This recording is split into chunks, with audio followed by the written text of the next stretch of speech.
America चीन के बढ़ते ट्रेंड वार और मंदी की आशंकाओं के कारण इस साल सोना इंटरनेशनल मार्केट में $4500 प्रति औंस तक पहुंच सकता है। इंटरनेशनल ग्रेड के हिसाब से कैलकुलेट करें तो भारत में 10 ग्राम सोने के दाम 1.30 लाख रुपए तक जा सकते हैं। विदेशी इन्वेस्टमेंट बैंक गोल्डमैन सैक्स ने यह अनुमान जारी किया है। हालांकि ऐसा तभी होगा जब ट्रेंड वार और मंदी का रिस्क बहुत ज़्यादा बढ़ जाए। अगर ट्रेंड वार और मंदी का रिस्क एक्सट्रीम लेवल पर नहीं पहुंचता है तब भी सोना $3700 प्रति औंस तक पहुंच सकता है, यानी कि $3700 प्रति औंस तक देते हैं। दरअसल अक्षय तृतीया के नजदीक आते ही सोने की कीमतें उछाल मारने लगी हैं और MCX पर 10 ग्राम पर पहुंच गया है। हालांकि ग्लोबल लेवल पर सोने में थोड़ी गिरावट है कि अंतर्राष्ट्रीय स्तर पर सोने की कीमतें $4500 प्रति औंस तक जा सकती हैं, लेकिन ये तभी होगा जब स्थिति बहुत ज्यादा खराब होगी। यानी कि हालत खराब होने पर 2025 के अंत तक ही ये कीमतें $4500 प्रति औंस तक जा सकती हैं, यानी कि इसी साल के अंत तक। भारतीय करेंसी में $4500 करीब 3.87 लाख रुपए बनते हैं। इस हिसाब से घरेलू स्तर पर 10 ग्राम सोने की कीमत 1,36,000 रुपए पर इसी साल के अंत तक पहुंचने का अनुमान गोल्डमैन सैक्स की रिपोर्ट में जताया जा रहा है। गोल्डमैन ने सोने को लेकर 3 अनुमान जारी किए हैं। अब वो क्या अनुमान है, इसे आप देखिए। पहला अनुमान जो उनका है वो फरवरी 2025 में जारी किए गए अनुमान में गोल्डमैन ने सोने के $3100 प्रति औंस तक जाने की संभावनाएं जताई थी। दूसरा अनुमान मार्च 2025 में जारी किया गया, जिसके अनुसार गोल्डमैन ने सोने के $3300 प्रति औंस तक जाने की संभावना जताई थी।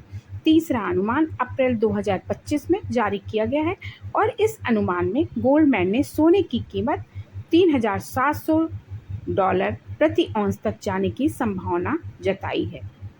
इस सोने के क्या भाव हैं वह देखिए। अभी 93,353 रुपए के रिकॉर्ड हाई पर सोना चल रहा है। सोना अभी अपने रिकॉर्ड हाई पर है।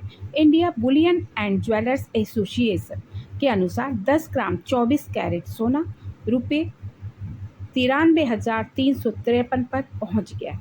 इस साल यानी कि 1 जनवरी से अब तक 10 ग्राम यानी कि 24 कैरेट सोने का दाम 76,162 रुपये से 17,191 रुपये यानी कि 22.57% तक बढ़कर 93,353 रुपये प्रति 10 ग्राम बिक रहा है। सोने में तेजी की 3 वजहें क्या हैं यह जानते हैं। अमेरिका की टैरिफ पॉलिसी के कारण ट्रेंड वार का खतरा बढ़ गया है। इससे इकोनॉमी के बढ़ने की जो रफ्तार है वह धीमी हो सकती है। ग्लोबल मंदी की आशंका भी बढ़ गई है।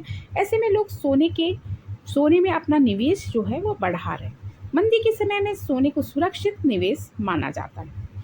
डॉलर के मुकाबले रुपए के कमजोर होने से सोने की कीमतों में तेजी आई है।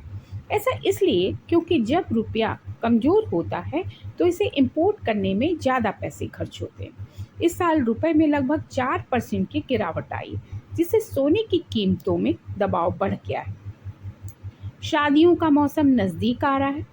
ऐसे में सोने के गहनों की मांग चूंकि बढ़ रही है तो मुंबई, दिल्ली और चेन्नई जैसे शहरों में ज्वेलर्स ने बताया कि ऊंची कीमतों के बावजूद बिक्री में तेजी है, क्योंकि लोग सोने को निवेश और समृद्धि के प्रतीक के रूप में भी देखते हैं। खरीदते समय किन 3 बातों का ध्यान रखना चाहिए? सबसे पहले सर्टिफाइड गोल्ड ही खरीदें।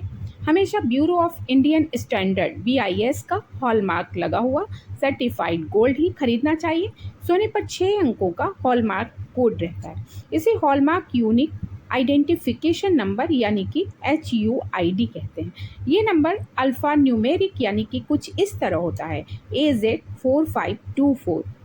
हॉलमार्किंग के जरिए ये पता करना संभव है कि सोना कितने कैरेट का है। कीमत क्रॉस चेक करें।